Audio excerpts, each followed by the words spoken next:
వైసీపీకి మాజీ మంత్రి రోజా దూరం అవుతున్నారా? అందుకే పార్టీ కార్యకలాపాలపై గ్యాప్ ఇస్తున్నారా?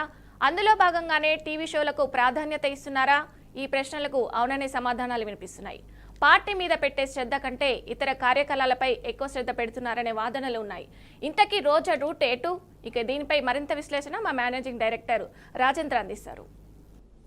ఎస్ విజయ, మీరు లేవనెత్తినటువంటి అంశం, రోజా వైసీపీ పార్టీకి దూరం అవుతుందా, దూరం చేస్తున్నారా?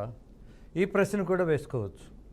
అసలు మా పార్టీకి దూరం అవుతున్నారు అన్నటువంటి ఆలోచన ఎందుకు వస్తుంది? దూరం చేస్తున్నారు అని అంటే there is something meaning. Because Roja చిన్న నాయకురాలేం కాదు వైసీపీలో. అలాగే ఆమె చూపించినటువంటి ప్రభావం కూడా చిన్నది కాదు.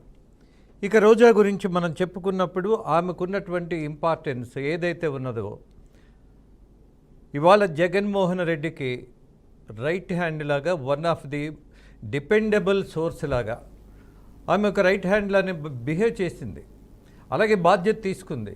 మిగతా నాయకుల కంటే, అడ్డపంచలు కట్టుకొని మీసాలు మెలిదిప్పే నాయకుల కంటే కూడా ఈ మహిళ ఆ నాయకురాలు ఆశించిన మేరకు ప్రూవ్ చేసుకుంది తనని.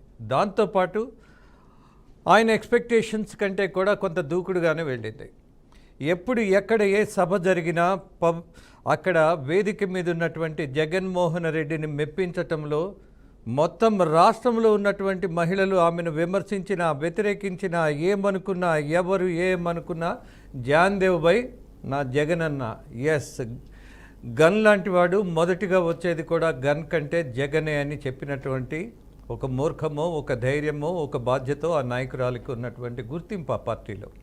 మరి ఆమె గుర్తింపు ఎవరు తీసేయగలరు? ఎస్, ఇంటర్నల్గా ఆమె ఎదుగుదల, అలాగే అధినేతతో ఉన్నటువంటి సాన్నిహిత్యం, నచ్చని వాళ్ళు, గిట్టని వాళ్ళు ఆమె జిల్లాలో చాలామంది ఉన్నారు. ఆమెని చాలాసార్లు అవమానం చేసిన ప్రయత్నం కూడా జరిగింది కూడా. ఇదేమి అబద్ధము కాదు, ఇదేమి బేస్లెస్ న్యూస్ కూడా కాదు. చిత్తూరు జిల్లాలోనే ఆమె పార్టీలోనే శత్రువులు ఉన్నారు, నచ్చని వాళ్ళు ఉన్నారు. ఈమెను తొక్కేయాలన్నటువంటి ప్రయత్నంలో అప్పుడప్పుడు జనం మధ్యకు వచ్చి కన్నీళ్ళు పెట్టుకున్న సందర్భం కూడా, నా పార్టీలో వాళ్ళే నన్ను అవమానం చేస్తున్నారని చెప్పుకున్నటువంటి సందర్భం చాలాసార్లు చూసాం. ఇక ఐఎమ్ సారీ, రోజాకున్న బలం ఏంటి? ఎస్, అవసరమైనప్పుడు సిగ్గు లేకుండా నిస్సిగ్గుగా మాట్లాడగలిగేటటువంటి కెపాసిటీ ఉన్న నాయకురాలు ఆ పార్టీలో.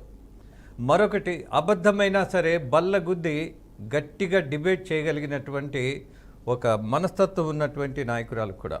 అది తప్ప ఒప్ప అని ఆలోచించాల్సిన అవసరమే లేదు. నేను అన్నదే కరెక్టు, మా అన్న చెప్పిందే సత్యం, ఆయన చెప్పింది చేయటమే లక్ష్యం అన్నటువంటి కరడుగట్టిన తీవ్రవాది లాంటి నాయకురాలు ఆ పార్టీలో రోజా.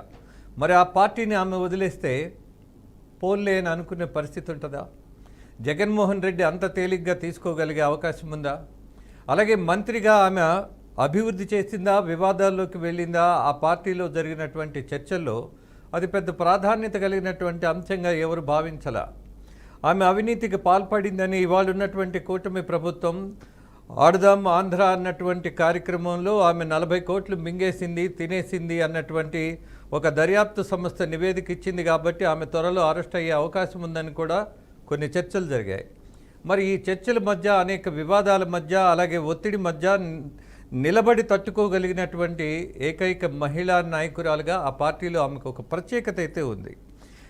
అలాగే గతాన్ని గుర్తు చేసుకున్నప్పుడు టీడీపీ పార్టీ నాయకులు పదే పదే రోజాను ఐరన్ లెగ్ అన్నారు.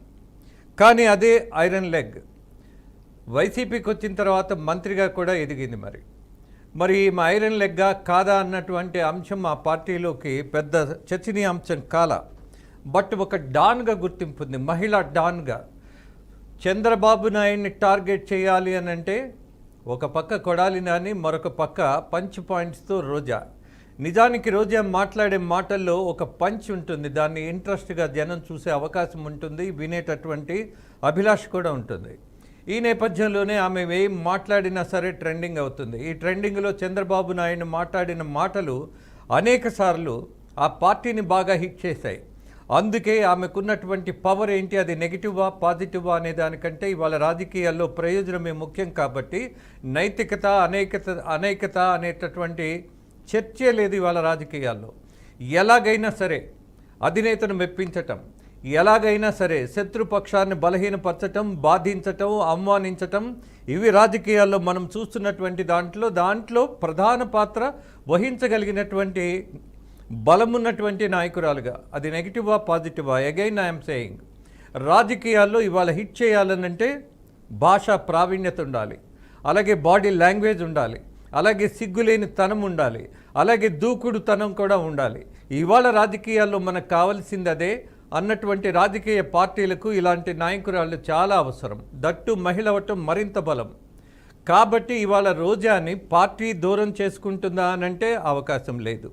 అలాగే ఈ పార్టీని ఆమె దూరం చేసుకుంటుందా అంటే అంతకంటే మరొక బేస్లెస్ ఆలోచన లేదు. ఇక ఆమె బేసే సినిమా, అలాగే ఎంటర్టైన్మెంట్. ఆమె మోస్ట్ సక్సెస్ఫుల్ సినీ యాక్ట్రెస్, దాన్ని కాదనలేదు, అనాల్సిన అవసరం కూడా లేదు. ఇవాళ జబర్దస్త్లో ఆ కార్యక్రమాల మీద విమర్శ ఉండొచ్చు, కానీ మోస్ట్ సక్సెస్ఫుల్గా ఆ కార్యక్రమాన్ని నడిపించినటువంటి నేపథ్యం ఉన్నటువంటి రోజా మళ్ళీ సినిమాల్లోకి వెళితేనో లేదు ఇలాంటి టీవీ షోస్కి వెళితేనో పెద్ద ఆశ్చర్యపడాల్సిన పని లేదు. బికాజ్ ఆమెకు ఇతరత్ర మంత్రి పదవి ఉన్నప్పుడు ఏదైనా పక్క మార్గంలో డబ్బు సంపాదించే అవకాశం ఉందేమో అన్నటువంటి ఆలోచన చాలామందికి ఉంది. మరి ఇప్పుడు ఇవాళ లేదు కదా. మరి ఆమెకు ఆదాయ మార్గం ఏంటి? సినిమాలా లేదా టీవీ షోస్.